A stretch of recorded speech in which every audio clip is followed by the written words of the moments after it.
नमस्कार, आप सभी को इस YouTube चैनल पर बहुत बहुत स्वागत है। आज का शीर्षक है भिखारी बना व्यापारी, सोच बदलो सब बदलेगा। आशा करता हूँ ये वीडियो को आप पूरा लास्ट तक देखिए। एक भिखारी था जो कि अक्सर ट्रेन में भीख मांगता था। एक दिन की बात है, वो रोज की तरह ही भीख मांग रहा था। तब उसी ट्रेन के अंदर एक सूट बूट वाले व्यक्ति को देखा। उसे देखकर भिखारी को लगा कि ये व्यक्ति भीख में जरूर कुछ अच्छा देगा। उसके बाद वो उस व्यक्ति के पास चला गया और भीख मांगने लगा। वो उसके पास जाके बोला कि सेठ जी, मुझे कुछ दे दो ना। फिर सेठ ने कहा, तुम कौन हो भाई, मैं तुम्हें क्यों दूंगा।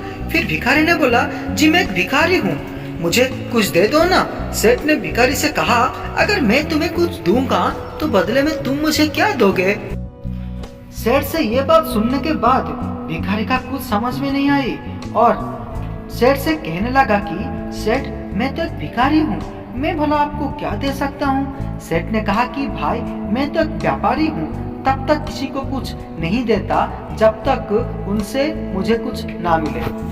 इसके बाद सेठ का स्टेशन आ गया और वो उतर गया, लेकिन उसकी कई बातों से भिखारी सोच में पड़ गया और सोचने लगा कि क्या इसीलिए उसे कम भीख मिलती है, क्योंकि मैं भीख के बदले कुछ लोगों को दे नहीं पा रहा हूँ, लेकिन मैं तो भिखारी हूँ। के बाद भिखारी वो बात सोच कर बहुत परेशान था। तभी उसने देखा कि उसके आसपास काफी फूल की पेड़ लगी हुई है। उसने आइडिया की क्यों ना भीख के बदले लोगों को एक फूल दिया जाए। अगले दिन से भिखारी ने भीख के बदले एक फूल देना शुरू किया, जिसके बावजूद लोगों ने उसको ज्यादा ही भीख देने लगे। फिर एक दिन उसे फिर से वही सेठ ट्रेन में दिखाई दिया और वो उस सेठ से पास गया और सेठ से कहा कि सेठ, आज मेरे पास कुछ है आपको देने के लिए। तो उसने सेठ को कुछ सुंदर सा फूल दिए और सेठ ने बहुत पसंद आए, जिससे खुश होकर सेठ उसको कुछ पैसे दिए और कहा कि अब तुम मेरी तरह व्यापारी बन गए हो। ऐसा कहकर सेठ अपने स्टेशन पर उतर गया, लेकिन सेठ की ये कई बातों को भिखारी समझ नहीं पा रहा था। एक बार फिर भिखारी के दिमाग में बहुत सारे सवाल दौड़ने लग गए थे।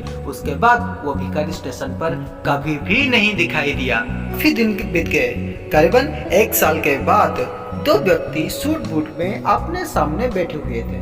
तब एक ने दूसरे को कहा कि साहब, आपने मुझे पहचाना। पर दूसरे व्यक्ति ने कहा कि नहीं भाई, मैं तो तुम्हें नहीं पहचाना, लगता है हम पहली बार मिल रहे हैं। इस पर पहले वालों ने कहा, नहीं साहब, हम तीसरे बार मिल रहे हैं। तब दूसरे ने कहा, क्या आप मुझे याद दिलाओगे कि हम पहले दो बार कहाँ मिले हैं। इस पर पहले ने कहा, साहब, मैं वही भिखारी हूँ जिसे आपने भीख के बदले कुछ देने के लिए कहा था। वो हमारी पहली मुलाकात थी। पहली बार आपने मुझे कहा था कि मैं जो अब भीख के बदले फूल दे रहा हूँ, उससे मैंने आपकी तरह व्यापारी बन गया हूँ। आपकी यही बात मेरे दिल में घर कर गई और मैंने खुद से सवाल किया कि आखिर कब तक मैंने भिखारी बना रहूंगा। उसके बाद मैं अब फूलों का व्यापारी बन गया हूँ और आज मैं अपने व्यापार की सिलसिले से यही शहर जा रहा हूँ। यह बात शायद मुझे कभी समझ नहीं आती, लेकिन आपके द्वारा बोले गए शब्द से मुझे मुझसे मिला दिया। अब मैं जान गया हूँ कि मैं कौन हूँ, जिसका नतीजा ये निकला कि मैं बहुत बड़ा फूलों का व्यापारी बन गया। आपने मुझे पहली मुलाकात में प्रकृति का नियम समझाया कि हमें तभी कुछ मिलता है जब हम कुछ देते हैं। लेन देन का ये नियम जो आपने मुझे समझाया, ये सच में काम करता है। लेकिन उसके बाद भी मैं खुद को हमेशा भिखारी की तरह समझा रहता। अगर आपने मुझे दूसरी मुलाकात में मुझे ये एहसास नहीं करवाया होता कि मैं एक व्यापारी हूँ। भारतीय मुनि ऋषियों ने इसीलिए स्वयं को जानने पर सबसे ज्यादा जोर दिया है। अब बस समझ की बात है, इस भिखारी ने जब तक खुद को भिखारी समझा, वो भिखारी ही बना रहा, और जब आपने खुद को व्यापारी मान लिया, वो व्यापारी ही बन गया।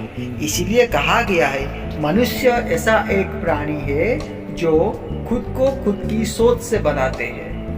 को लास्ट तक देखने के लिए, कहानी को अच्छे से सुनने के लिए आप सभी को बहुत बहुत धन्यवाद। आशा करता हूँ कहानी आपको अच्छा लगा होगा। अगर आपको कहानी अच्छा लगे तो वीडियो को लाइक कर दीजिए, चैनल को सब्सक्राइब कर दीजिए और शेयर भी कीजिए, ताकि कोई और ये कहानी को देखे और यहाँ से कुछ सीखे। यहाँ पे हर रोज इस तरह की सीखने लायक कहानियाँ अपलोड किया जाता है। आप ये सब को रोज सुनने के लिए, इस तरह कहानियाँ रोज सुनने के लिए चैनल को सब्सक्राइब करें।